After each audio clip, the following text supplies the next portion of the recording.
welcome back to Top 5 News. This week's Top 1 News, I don't need to say, also you can guess already, right? GE15 lah, what else? You see my ink finger? Also still, somewhat fresh lah. At long last, Pakatan Harapan leader Datuk Seri Anwar Ibrahim has been made the official 10th Prime Minister of Malaysia. He was sworn in at the Istana Negara at 5 PM on Thursday, 24th November. This came after Malaysia experienced its very first hung parliament as a result of GE15. This is because no coalition could command a simple majority, and therefore the Agong requested the winning coalitions form a unity government. At the time of filming, we don't know the full details of the new federal government, but we do know that Anwar will be leading it. Congratulations on getting the job, Datuk Seri.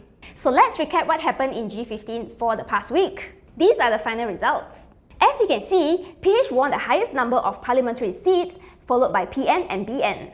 And the biggest loser this GE15 is none other than Mahathir's coalition GTA with a total of 0 seats. Surprisingly, not even Mahathir himself, the two-time Prime Minister, managed to retain his Langkawi seat this round. But Langkawi people said they want him to rest lah. I guess they are right. At 97, most of us would want to chillax and enjoy retirement kan. Other than Tun M, there are also some other heavyweight candidates who surprisingly lost the poll. Nur Izzah lost Pematang Power to Ustaz Fawaz from PN, and Khairi Jamaluddin lost Sungai Buloh to Ramanan from PH. We will surely miss these two strongholds in Parliament.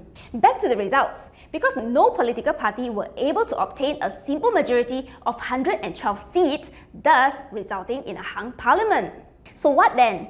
Basically, it was PH versus PN lah, and Anwar Ibrahim versus Muhyiddin Yassin for PM candidacy. Whichever one of these parties can achieve a simple majority first wins the race. So the few days after polling was just a lot of discussions and back and forth between coalitions and parties. At first, both leaders of PH and PN claimed that they already have the numbers for simple majority lah. But apparently that's not the case. Hence, the Agong suggested that the both of them form a unity government.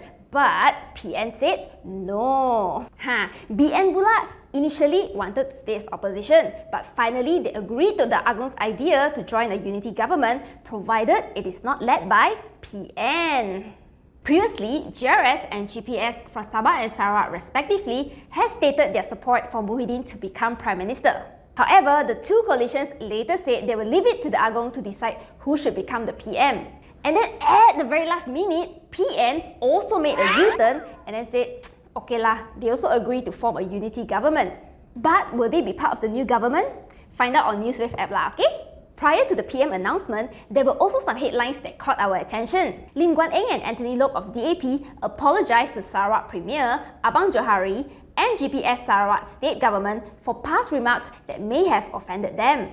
I guess let bygones be bygones, and mari kita berbaik-baik lah, okay? Moving on, good news from Perak because they already have a state government. Just like Malaysia, no single coalition obtained a simple majority in the Perak election. So BN opted to form a unity government with Harapan in Perak because PH gave BN the opportunity to lead the state. The newly appointed Menteri Besar is Datuk Seri Sarani Mohamad from Barisan Nasional. He is the one who initiated the Perak Sejahtera 2030 movement and will continue to lead it. He said BN and PH formed this unity government for the sake of peace and stability. Let's hope it works out well for Perak lah. Meanwhile, in football news, the legendary king of free kicks, Cristiano Ronaldo, has exited Manchester United with immediate effect. Some tea for you, Ronaldo actually said that he felt betrayed by the club and had no respect for the new manager, Erik ten Hag. The Portugal player also said that the owners, aka the Glazer family, don't care about the club. It's easy to scold your boss lah, since you already scored 145 goals for them ho. After this news, right, MU owners are actually considering to sell the club lah. How much will Man U be worth leh? According to Sports Report, Man U is valued to be at least £5 billion. You want to buy that will be about 27 billion Malaysian ringgit leh. But you get the world's most famous football team lah. You say worth it or not? Speaking of football, you know what keeps us up all night now other than G15? The 2023 FIFA World Cup lah! Cassie Jie Jie watched the opening ceremony because got Jungkook from BTS. Oh, and the cute mascot also lah! Match-wise, 32 teams will compete on the field in Qatar for the coveted trophy. Although Malaysia is not one of them, we can still support our fellow Asian neighbours like Japan and South Korea. To help you keep score, we actually have a brand new feature on our app. Check out the Sports tab on Newswav app. See? So cool, right?